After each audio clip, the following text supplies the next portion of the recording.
ভিন্ন তো ডিফারেন্ট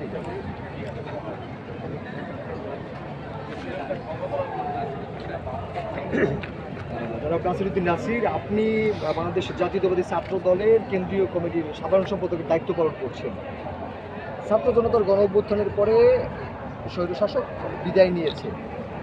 ক্যাম্পাসে ছাত্ররা দীর্ঘ বছর পর্যন্ত আমরা দেখেছি ভীতিকর পরিবেশের মধ্যে তারা জীবনযাপন করছে বা শিক্ষা জীবন শেষ করেছে। অনেক র্যাগিং হয়েছে, অনেক অত্যাচার হয়েছে।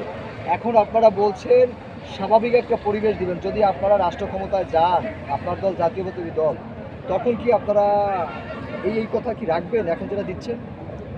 রাষ্ট্র ক্ষমতায় আসলে আমাদের দল, যদি এই দেশের মানুষ বিএনপিকে ভোট দেয় তাহলে বাংলাদেশ জাতীয়তাবাদী দল বিএনপি যদি রাষ্ট্র ক্ষমতায় যায়, সেক্ষেত্রে বিএনপি আর ছাত্রদল এটি একটি আলাদা সত্তা। আমরা বিএনপির সহযোগী সংগঠন। আপনাকে আশ্বস্ত করতে চাই, বিএনপি ইনশাল্লাহ যদি আমাদের রাষ্ট্র ক্ষমতায় যায় জনগণের ভোটের মাধ্যমে, সেক্ষেত্রে প্রতিটি শিক্ষাঙ্গনে কীভাবে ইতিবাচক রাজনীতি করা যায় এবং শিক্ষার্থীদের স্বার্থে আমরা সেটি চেষ্টা করতেছি এবং তার চেষ্টার অংশ হিসাবে আমরা কিন্তু শিক্ষার্থীদের সাথে আলাপ আলোচনা করছি এবং এটা একটা ওপেন ডায়ালগ যে তাদের বক্তব্য আমরা শুনছি, তারা আমাদের বক্তব্য শুনছে।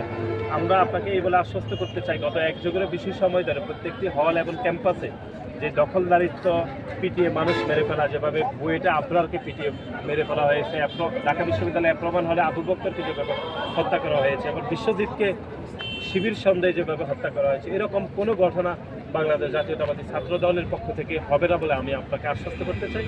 এবং বাংলাদেশ জাতীয়তাবাদী